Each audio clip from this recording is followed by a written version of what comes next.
ಎಲ್ಲರಿಗೂ ನಮಸ್ಕಾರ. ಈ ಒಂದು ವಿಡಿಯೋದ ಮೂಲಕ ನಾವು ಮೌಲ್ಯಯುತ ಅಧ್ಯಯನ ವಿಧಾನದ 5 ಪ್ರಮುಖ ಗುಣಗಳು ಮತ್ತು 5 ಪ್ರಮುಖ ಅವಗುಣಗಳ ಬಗ್ಗೆ ನಾವು ಅಧ್ಯಯನ ಮಾಡೋಣ. ಮೊದಲನೇದಾಗಿ ಇದು ಸಾಂಪ್ರದಾಯಿಕ ಅಧ್ಯಯನ ದೃಷ್ಟಿಕೋನದ ಅಡಿಯಲ್ಲಿ ಬರುವಂತಹ ಒಂದು ಬಹುಮುಖ್ಯವಾಗಿರುವಂತಹ ಅಧ್ಯಯನ ವಿಧಾನ. ಇದು ಹೇಳ್ತಿರೋ ಹಾಗೆ ಮೊದಲನೇದು ರಾಜಕೀಯ ಕ್ರಿಯೆಗಳಿಗೆ ಮಾರ್ಗದರ್ಶನ ನೀಡುತ್ತೆ ಅಂತೇಳಿ. ರಾಜಕೀಯ ಕ್ರಿಯೆಗಳಿಗೆ ಮಾರ್ಗದರ್ಶನ ಅಂತ ಹೇಳಿದ್ರೆ ಒಬ್ಬ ವ್ಯಕ್ತಿಗೆ ತನ್ನ ಕ್ರಿಯೆಗಳಿಗೆ ತನ್ನ ಮೌಲ್ಯಗಳು ಮಾರ್ಗದರ್ಶನವನ್ನು ನೀಡುವುದು ಸಹಜ.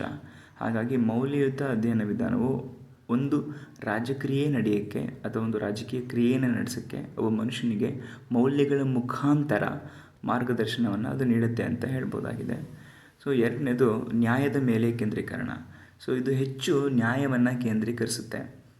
ತುಂಬ ಜನಕ್ಕೆ ರಿಸರ್ವೇಷನ್ ಅನ್ನೋ ಪಾಲಿಸಿ ಅನ್ಯಾಯ ಅಂತ ಕಂಡ್ರೆ ಕೆಲವೊಬ್ಬರಿಗೆ ಅದು ನ್ಯಾಯದ ದೃಷ್ಟಿಯಲ್ಲಿ ಅದು ಹುಟ್ಕೊಂಡಿದೆ, ಅದು ಬಂದಿದೆ.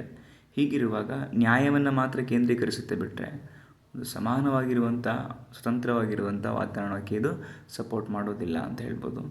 ನೆಕ್ಸ್ಟ್, ವಿಮರ್ಶಾತ್ಮಕ ಚಿಂತನೆಯನ್ನು ಪ್ರೋತ್ಸಾಹ ಮಾಡುತ್ತೆ.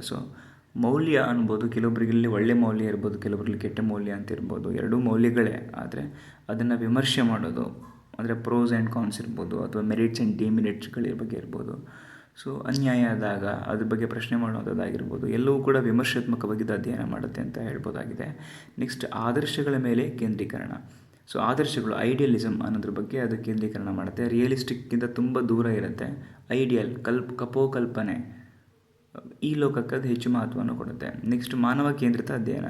ಇದು ಮನುಷ್ಯನನ್ನೇ ಏನು ಮಾಡುತ್ತೆ, ಮೂಲ ವಸ್ತುವನ್ನು ವಿಷಯವನ್ನಾಗಿ ಮಾಡಿಕೊಂಡು ಮನುಷ್ಯನಲ್ಲಿರುವಂಥ ಮೌಲ್ಯಗಳಿಗೆ ಸಂಬಂಧಪಟ್ಟಂಗೆ ಮನುಷ್ಯನ ಮೌಲ್ಯಗಳ ಆಧಾರಿತ ಚಟುವಟಿಕೆಗಳನ್ನು ಅಧ್ಯಯನ ಮಾಡೋದನ್ನು ಮಾನವ ಕೇಂದ್ರಿತ ಅಧ್ಯಯನ ಅಂತ ನಾವು ಕರಿತೀವಿ. ಇದಿಷ್ಟು ಗುಣಗಳು ಅಂತ ನಾವು ಕರಿಬೋದು. ಅವಗುಣಗಳು ಅಂತ ಕೇಳೋದಾದರೆ ಮೊದಲನೇದಾಗಿ ಇದು ಪ್ರಾಯೋಗಿಕತೆ ತುಂಬ ಸೀಮಿತವಾಗಿದೆ. ಒಂದನೇದು, ಜಾಸ್ತಿ ಪ್ರಯೋಗ ಮಾಡೋದಿಲ್ಲ. ಇದು ಮೌಲ್ಯಗಳನ್ನ ಇಟ್ಕೊಂಡು ಕೂತ್ಕೊಂಡ್ಬಿಡುತ್ತೆ.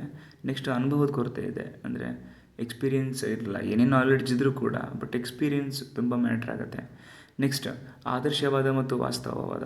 ಅಂದರೆ ತುಂಬ ಆದರ್ಶವಾದಕ್ಕೆ ಮೌಲ್ಯ ಕೊಡುತ್ತೆ ಬಿಟ್ಟರೆ ವಾಸ್ತವ ರಿಯಾಲಿಟಿಗೆ ರಿಯಲಿಸ್ಟಿಕ್ ಅಪ್ರೋಚಿಗೆ ಇದು ಅಪ್ಲೈ ಆಗಲ್ಲ, ಅಷ್ಟು ಅಪ್ಲೈ ಆಗೋದಿಲ್ಲ, ಸ್ವಲ್ಪ ಹಿಂಸರಿಯುತ್ತೆ. ನೆಕ್ಸ್ಟ್, ಭವಿಷ್ಯ ಮುನ್ಸೂಚನೆಯ ಕೊರತೆ.